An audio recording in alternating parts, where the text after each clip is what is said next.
Welcome to episode 73 of the Liz McMullen Show. I'm welcoming back an awesome author, Beth Burnett. It's so cool to have you on, and this time as my guest. Thank you. It is so wonderful to be here, of course. So you were my guest co-host before with the big LKS. I was. It's kind of my claim to fame. Yeah, I'm a writer, but yeah, I'm a teacher of sorts. But I've co-hosted a Liz McMullen episode with LK. So what else do you need to do in your career after that? Exactly. You've basically peaked by interviewing Linda K. Silva. I mean, like, where is there to go from there? Nowhere. You just got to hydroplane the rest of your life. Exactly. I can coast from now on. I've hit the... Why go on Oprah when you can interview LK? Oh, goodness gracious golly. So, I heard a rumor that you're a writer. That is a rumor that is actually... I got a little nervous, like when you said I heard a rumor, I'm like, gosh, this could be anything that she's coming out with right now. But yes, I am a writer. That is a great rumor for you to have heard about me.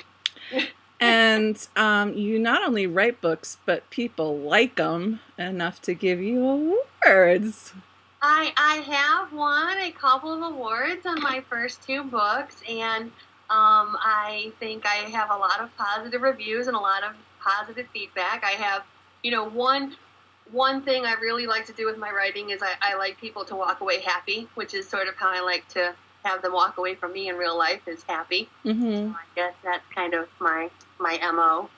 Yeah. So we have, you've talked about something serious. Well, one of your books, which I haven't read, this is terrible to bring it up since I haven't read it, but Karen Krmelink, I'm just going to make believe I know how to pronounce that. She really loved Man Enough, and she thought it was an amazing book. And she wanted to know if it was difficult to write a transgender character.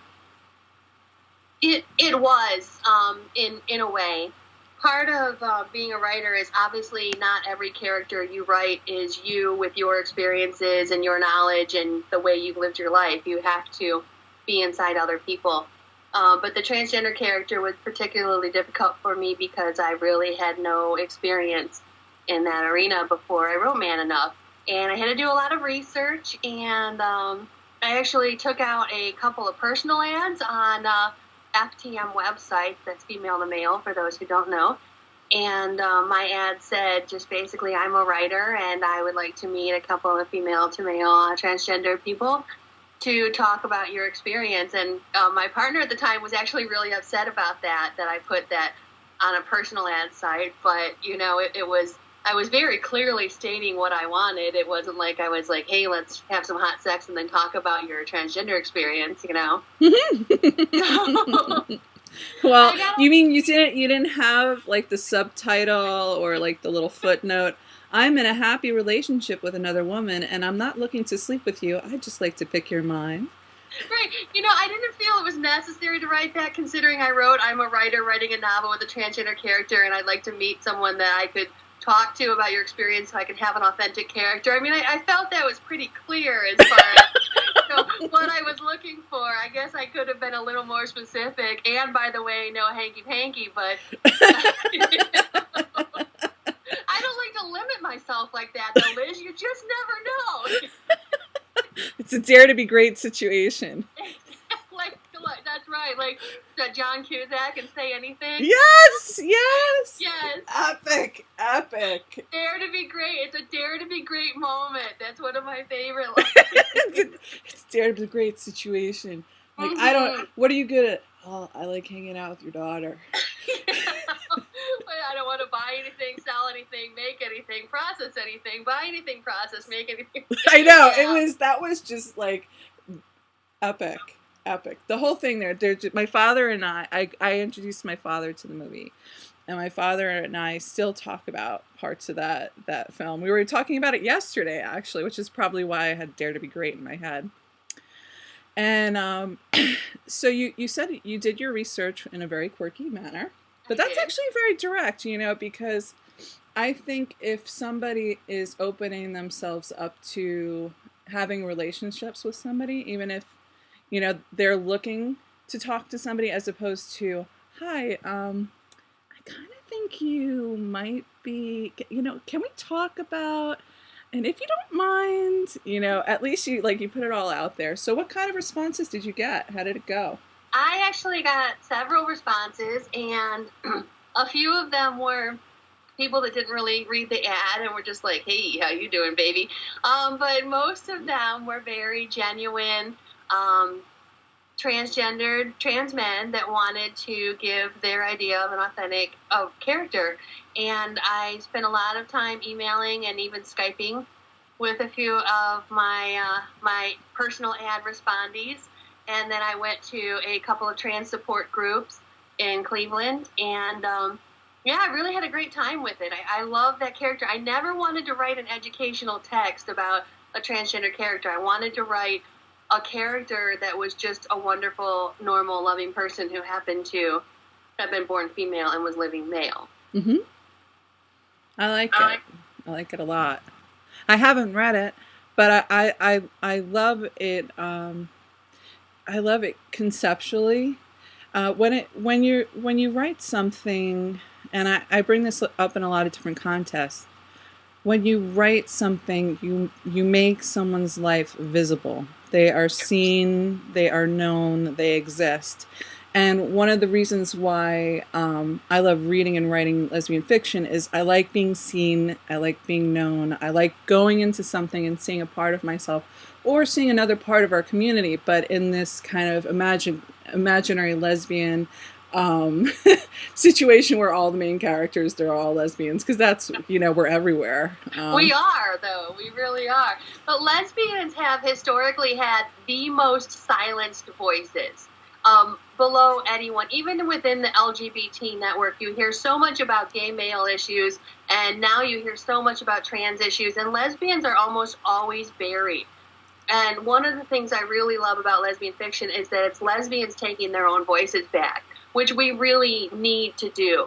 We need to keep up on that. I think younger lesbians don't even really understand the necessity for that because they've kind of just grown up in this world where lesbians haven't had to fight as much for their voices. But I think that it's something that lesbians can really be buried under the carpet if we're not careful, Yeah.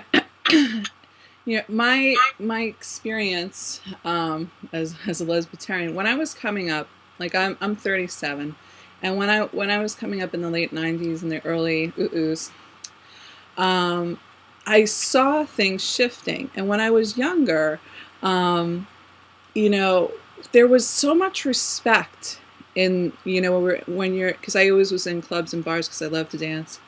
And there's so much respect, for the go-go dancers. They were performers, burlesque, just astonishing creatures that share their awesomeness with you.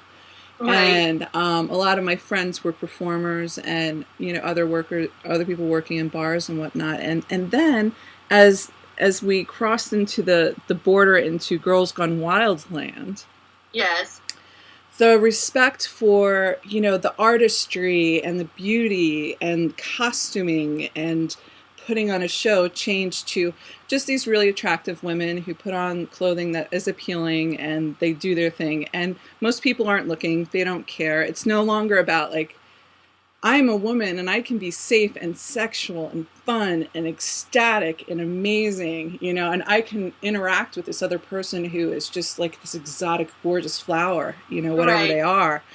And that's a nice enough outfit. Can I get my next beer? It's where's the wonder? Where's the, and I think a lot of the wonder you can still get, through reading fiction. For walking into a world. I think that's a beautiful thing. I think that's our job. I think that is our job as writers, is to let people sink into that wonder. I like to look for wonder. I like to, you're driving down the street and maybe you're having a bad day and then someone passes you and they've got a big jowly dog hanging out the back window, with the wind blowing his jowls around in his ears. And you just remember that there's so many amazing little moments in life. And that's what I think I like to do for people, is to remind them that there are actually joyful little moments in life, no matter what else is going on, even in a hard character like a transgender character that's that's, you know, taking a lot of abuse, or a lesbian who's being discriminated against and threatened with rape and being beat up, that there's actually still, I can bring in some levity into those stories and remind us that life isn't all shitty. Yeah. And, you know, it's interesting that you said that, because it segues into one of my big question marks when I first saw the cover and also the name of the book that I'm reviewing, which is called The Love Sucks Club. Yes. And I was like, that just doesn't sound like something Beth would write. What could this possibly be? First of all, I love the cover that Isabella made for that book. That is one of my all-time favorite covers. It is so perfect. In fact, she made some t-shirts out of it. I think I'm going to be doing a giveaway on my website of the Love Sucks Club t-shirts, because I think they're just so awesome. Can you describe it for our listening public? It is a drink, an obviously alcoholic drink, with a straw sticking out of it. The book is Caribbean based, so and a lot of the Love Sucks Club meetings take place in bars. So it's pretty cool that the cover of the book has an alcoholic drink on it. It says the Love Sucks Club, obviously. And then it has, you know, like 3 ounces rum, 1.5 ounces tears, you know, 4 ounces laughter. It was a really inspired cover. I thought she did a great job. It's so much fun. It's so much fun. And you have, everybody's got like the crazy exes in books, but not everybody has a crazy ex who should not be named. He who, right. Which is like Voldemort. That kicked butt. And I laughed so hard because... I'm not going to name anybody, and I have to say that there were no characters in the book that were based on an actual person. But the Voldemort thing came from my real life, because when I first got out of my really bad long-term relationship, I referred to my ex as Voldemort. And one night, in a maybe a slightly inebriated state, my friend Barb and I were laying on air mattresses at camping, and we're talking, and I said, blah, blah, blah, we'll say Jane Doe, my ex, right? And Barb says, who's that? And I said, well, that's my ex. We've been talking about it for like 3 hours. And she's like, oh, go back to calling her Voldemort.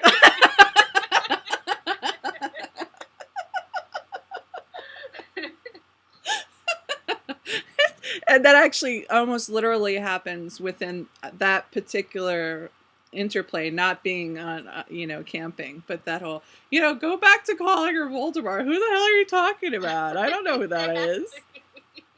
And the reason why it tickled me is, it's just so odd, because the book that I'm working on, originally I had this character. It was like the Dark Dream Master, and it didn't have a name. It was just a spirit, and it was affecting things, blah, blah, blah. But then eventually I made it into a character, and I decided, I'm going to call her Cole, right?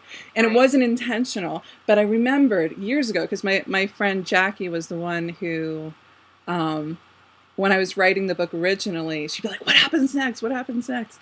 Right? And so she has an ex-boyfriend that I hated. And I saw him as the source of all evil.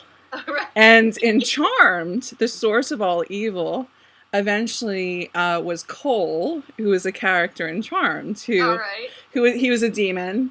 And then eventually he did become the source of all evil, which is, I guess, like the devil, comparatively.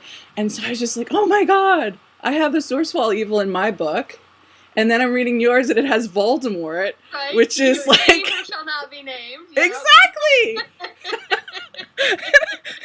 I was just like, oh my God, crap. So Isn't that almost a universal, that everybody has an evil ex at some point in their life? Because we all make these stupid mistakes for whatever reason. But, eventually, hopefully you get to a point where you can laugh about it and just name a character. I know.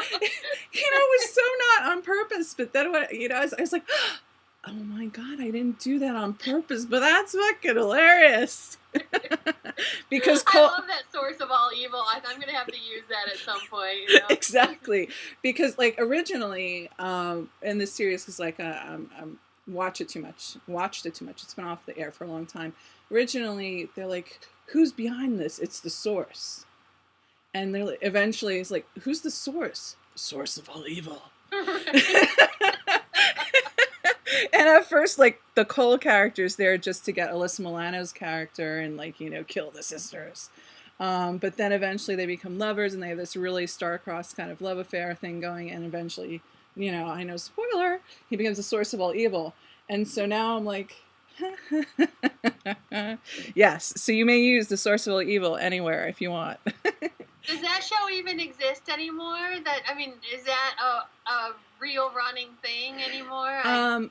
You know what? It has never stopped being on like TNT or right. like I don't know, Lifetime or whatever else is playing it, but it's awesome. It's like 9 seasons or something. My only experience with Charmed is many years ago when I still lived in the Caribbean. I had a good friend who lived on site at a resort that she worked at, and they had a gym there. So every morning I was in this thing where I'd go work out at the gym. Well, then I would take a shower in my friend's little hotel room that she lived in. And here I'd come in every morning at like 7 o'clock in the morning out of her hotel room, obviously freshly showered. So, and she always had Charmed on her TV as she was watching it as I was showering in her room after my workout. And nothing ever happened, but there was quite a few tongues wagging of the fact that here I came every morning out of her hotel room wet and ready to go face my day. You know, flushed. Mm-hmm. Flushed, wet, you know, looking very radiant because I had all the endorphins from exercising going on. So your book, Love Sucks Club, what's the deal? What's the spiel? What's the blurb? Basically, the character Dana moves to the Virgin Islands to try to escape her past. She has had some pretty bad luck with love and a very traumatic experience with an ex who had killed herself. And she decides she's going to escape to the island and become a hermit. And of course that doesn't work out because her family and friends love her and decide to follow her. And so now she's there with her best friend is also living there, and her sister, her annoying little sister, decides to visit. And she, for a while, kind of lives a hermity lifestyle until she starts having what she believes are either psychic visions or a nervous breakdown of her dead ex.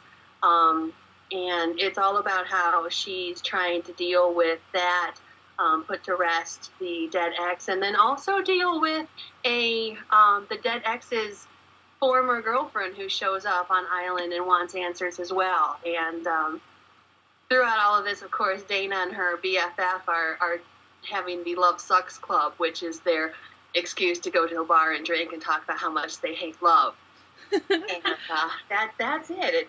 It's about, you know, living our lives and trying to get through our own sort of hell that we all live with, even though they might be different. We're all kind of on the same wavelength sometimes. Well, the thing that hit me about this book was it made me feel like you weren't talking about Key West, and it's not as shiny, happy, and bubbly, and as Key West, you even kind of make it, like, explain what the vibe of the island is. Like, there are people who are there because they like getting hammered. There are people who are there because they're athletic and like to snorkel and stuff like that. Right. And then there are other people who are there or who are loners and trying to, like, escape the world. But it's still in my head, like, I'm looking for that shaker of salt is what I'm trying to tell you. Yes, absolutely. And it's a lot like that. And when you move to the Caribbean in real life, it's a lot like that. It's a lot of people trying to escape for one reason or another, and it's an interesting mix of people. So yeah, when I was reading it, I was just like, I can see Key West here. Oh, and I was telling my dad, like, I got sidelined when I was, when I started talking to my dad, and I was explaining him what we're talking. He's like, you should talk about what happened when we went to Key West. And it was the last family trip ever. I'll try to make it as brief as possible. And I screwed up when I was talking on the phone trying to see how much the tickets were. Okay. And since there were 4 tickets and the price was divisible by 4, I was assuming that the tickets were for $400 or whatever. It turns out that was a piece.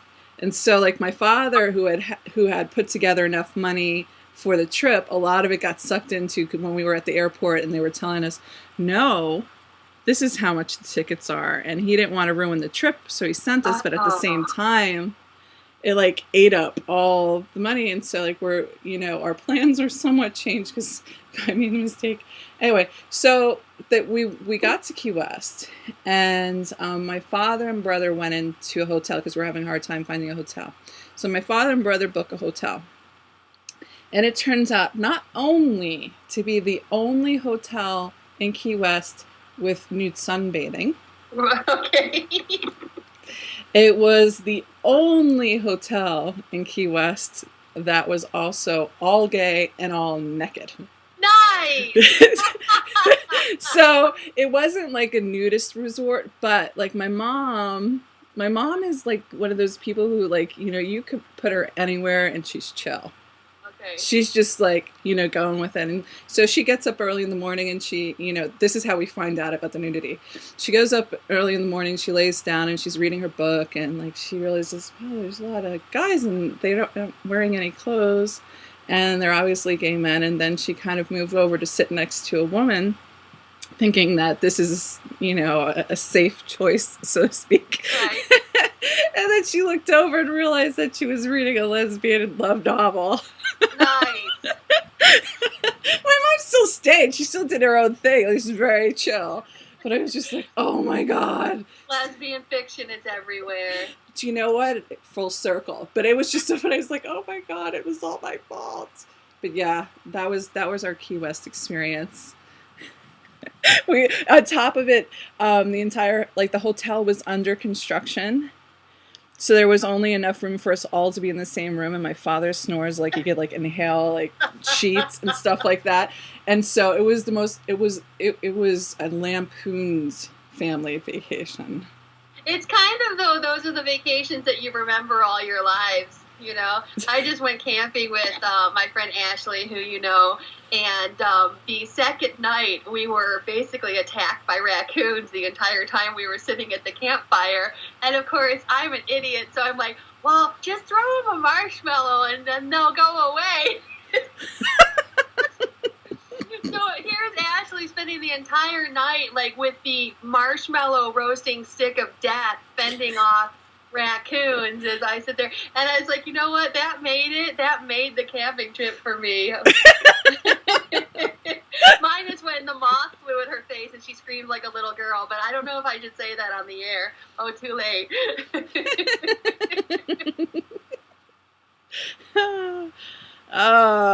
Okay. So I have a quote in here. I hope it's magical. Okay. It's like as I'm clicking on it, please work. Hold on, maybe. Magically delicious. Magically delicious. Okay. Like this is a good flavor of the book. It's chapter 2. I'm a hermit. It's not that I don't like people. It's just that I don't like them a lot. Right. So I had to set some boundaries when it came to my time. Mainly, don't expect me to show up at every function. Don't be surprised if I don't always answer my phone. Don't ever come to my house without calling first.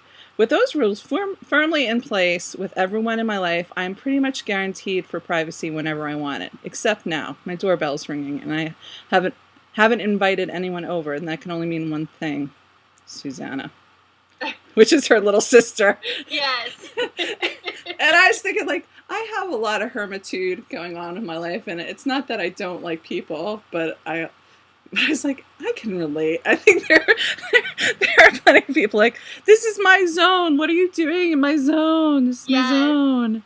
My editor emailed me at that line and said, oh, I'm laughing out loud over it. It's not that I don't like people, it's just that I don't like them a lot. And it's certainly, I totally take that out of my own life. It's not that I don't like people. I love people. I try to cultivate love 100% in my life as often. But boy, when I want to be on my own, I don't want interruption. I just want some Beth time, you know? So there's another thing that sparked me, but I'm not particularly handy. Okay. But when there's a scene where she, you know, because Susanna makes her help this whiner of a woman, Olivia, fix her car. Right. And fix her tire. And my father told me to loosen the lug nuts before you put it up on a jack. So when I read this, I was like, I grumbled to myself as I reach in and pull the parking brake. The ground looked stable enough, so I slipped the jack under the car and raise it a bit. Olivia is still crying on Susanna's shoulder. I'm going to cry if I don't get these friggin' lug nuts off. I was like, but you're supposed to loosen them before you put it up. Is that stupid? That was what went through my head. But you're supposed, Daddy says loosen them first. You don't want to try and loosen them when the jack is up. See, and that's something that my butchish, editor should have caught, because of course I've never changed my own tire in my life,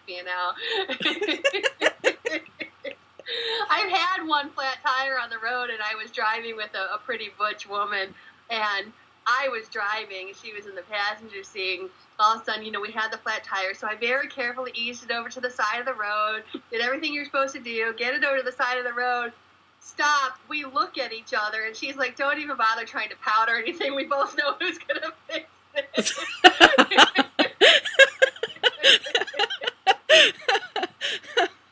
Not that I'm not all for all women knowing how to do anything they need to do to be safe. I've just never had the occasion to change my own tire before. I know the basics, but yeah, I might have forgotten to loosen the lug nuts before I put it on the jack. It's just like, you don't have to do that, because I'm not particularly handy, but my at least I was given the tools, like, you're supposed to do that first. I'm like, okay, I know that. And I actually was driving cross country when I was 23 by myself, and I actually did end up changing my own tire. So that's how I learned that little. I know, isn't that amazing? It is. It is something everyone should know how to do, and I should be ashamed. As a feminist, I should be ashamed of myself. The only thing I could say is that, I like butch women, and they like to feel handy, so... One of the number one rules of being an awesome feminist is not having to feel bad or apologize for any of your choices or decisions. Because anything I do as a woman is my choice to do, and therefore it's a feminist action. Okay, so Olivia, like, everybody's had characters like Olivia in your life where they're everything is the end of the world. And, they're pouting and flouting and flinging their arms and waiting for that, do not ask that question. What's wrong? Well, you wouldn't believe what happened to my life. Yes. So we have there, and Olivia is one of those characters that it's just like, one of my favorite lines, of course I didn't highlight it, was like, I was on the side of the road and I thought I was going to be there forever. God forbid you be there for 30 minutes, about 30 feet from the nearest restaurant establishment. Right. It's not like she was like in the middle of the Mojave Desert without water. Right, exactly. She was right in the middle of it. There's a restaurant over here, there's a bar over here, there's a gas station right here. It's like 75 degrees and sunny with a cool breeze blowing. It's not Yeah, Olivia, she likes the drama. One of my favorite parts in the book is when they're talking about how they came in and she was watching Pretty Woman and she was sobbing at the end of it, and Sam says she's a fucking hooker.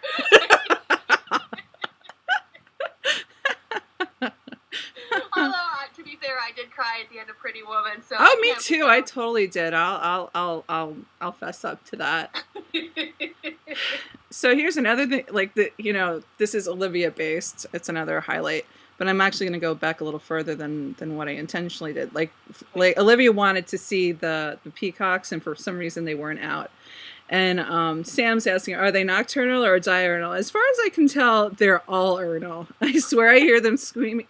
I swear to God, I hear them like at 2 a.m. having a screaming fight with their reflections in my front window. And Susanna laughs. Is like, oh, I still think they're beautiful. Yeah, I'm half tempted to find out how they taste on the grill. And then here's Olivia, purses her lips in distaste. I don't know what she's so upset about. She's more annoying than the peacocks, and I haven't thrown her on the grill. It's just like, you're a bitch, and I would love to grill you.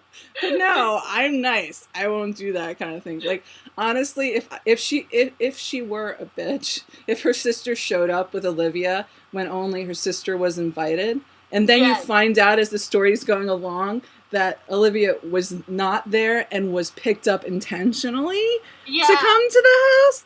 I was just like, shut up. I mean, I know if you're in the same place with somebody, you can't say like, dude, I gotta drop you off because my sister doesn't like you. Right. And if she came to my doorstep with Olivia, I'm like, do you need a ride home? And that's kind of the key to Susanna and the key to Dana, is Dana's so low-key that, you know, like, Susanna's just so thoughtless about everything except for what she wants to do. So I don't even think it probably would even occur to her, oh, well, my sister doesn't like her, so I shouldn't bring her. No, it's, I want to hang out with my BFF, and I'm going to my sister's house, so come on, you know, we're going to go over there. But yeah, Dana is just like, you know, you can tell because of her inner dialogue that she's like, really, why is this person in my life? But, you know, despite the snide comments, I mean, Sam's far more likely to tell them all to fuck off than Dana. And what I love is like Susanna is like, you're always so mean to Olivia. Yes, exactly. Feel free to leave the room. You yeah, have exactly. You're in my house. I mean, you know, being annoying. So, as all of my awfully read, non-rehearsed reading of Beth's stuff back at her, there's a lot of humor in here. There's a lot of fun, and even though they're serious topics, and I was seriously worried about Dana's health, I'm like, is she having seizures? You know, is she going to be okay? Because she goes off into La La Land. And so out of curiosity, because, you know, because my head is all in paranormal land because of just finishing off my book. What made you bring that kind of aspect into the story? You know, the visions and the dreams and whatnot. I've been wanting to kind of bring in more of a, not necessarily paranormal, but certainly kind of empath and psychic flair to one of my characters. And I kind of started thinking about Dana, and this always sounds very strange because I'm not like a huge ghost person or anything, but when I was living with one of my exes, I had dreams about her mother who had passed. And the things that I had dreams about were things that when I told my ex about them, they really resonated with her. That, I mean, she really felt like I was on some level having some kind of real visions of her mother. And in fact, one of the dreams that I had of her mother, she told me I needed to leave my ex and paint love on my forehead. And then that was how I would become happy in my life.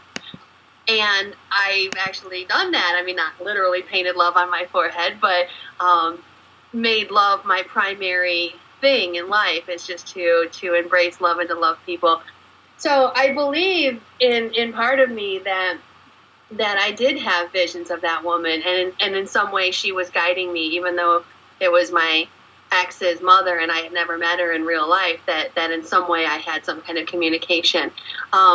I definitely believe there's so much out there that we can't even possibly begin to know. And people that say, no, there's no such things as ghosts, or there's no such thing as the afterlife, or there's no such thing as these paranormal occurrences, well, I don't know how anyone could be so definitive about that, because there's so much in this universe that we can't possibly know or understand. And so I wanted to bring a little bit into that. And I'm probably going to explore that a little bit further, because I've had a couple requests for a part 2 on the Love Sucks Club. A few people who were dissatisfied with the ending, and I'm not going to give anything away, but I went a little off of the standard set pattern for the ending, I think. So I've had requests for a sequel, and I think I might try to do that. Something to think on, ladies. I have one final question about Love Sucks Club, and then I'll ask you about any future projects other than a sequel. All right. Do you find that a part of your optimism showed up in Roxanne? Yes. Yeah, I feel like you know, when you have all of this heady stuff going on, at least for me, there has to be someone who is kind of above all of it. And that's how I felt about Roxanne. I love Roxanne. I thought she was just such a wonderful, wise woman, and I want her to be my next door neighbor and give me stuff out of her garden. But yeah, someone has to be kind of remain above the story, I think. Someone that's there, but that isn't really sucked down into all of the drama. That she's kind of like, for me, she's kind of like the relief. Like you're, involved in all of this stuff, and then here's Roxanne, and you can just breathe with her and have a cup of tea, and everything's gonna be all right as long as Roxanne is in the story. Oh, I totally agree. Like, I had a very hard time when I was studying abroad in Ireland. I didn't have a great time socially on campus, but I had this one friend of mine. He was half Irish, half Hawaiian, and just walking next to him, like he had long hair down to his waist, pulled back, and he just had this chill thing. Right. And no matter how upset or high strung or whatever was going on with me, I'd sit with him. We wouldn't say anything, or we'd just like walk around town, and I would just go like, yeah. That's Roxanne. That's what I try to be that for people in my life. I don't know if I always succeed because I can get very excited and hyper, but I definitely try to live with equanimity and peace, Well, LKS said that you bring out the soft side in her. Ah, yeah, that's true. And she brings out the wild side in me, so it's a really great pairing, Talk about synergy. My goodness. So you are going to be at GCLS in a few weeks. I am. I can't wait.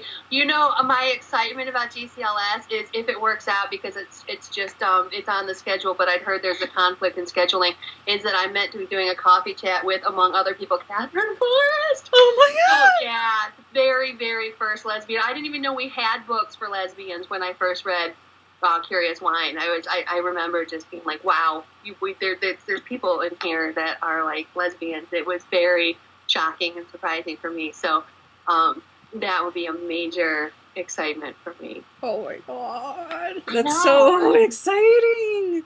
So I want to thank you for bringing your awesomeness to my show. My pleasure. I love you. Love spending time with you. Love, love, love, and lots of hugs. And as always, my catchphrase about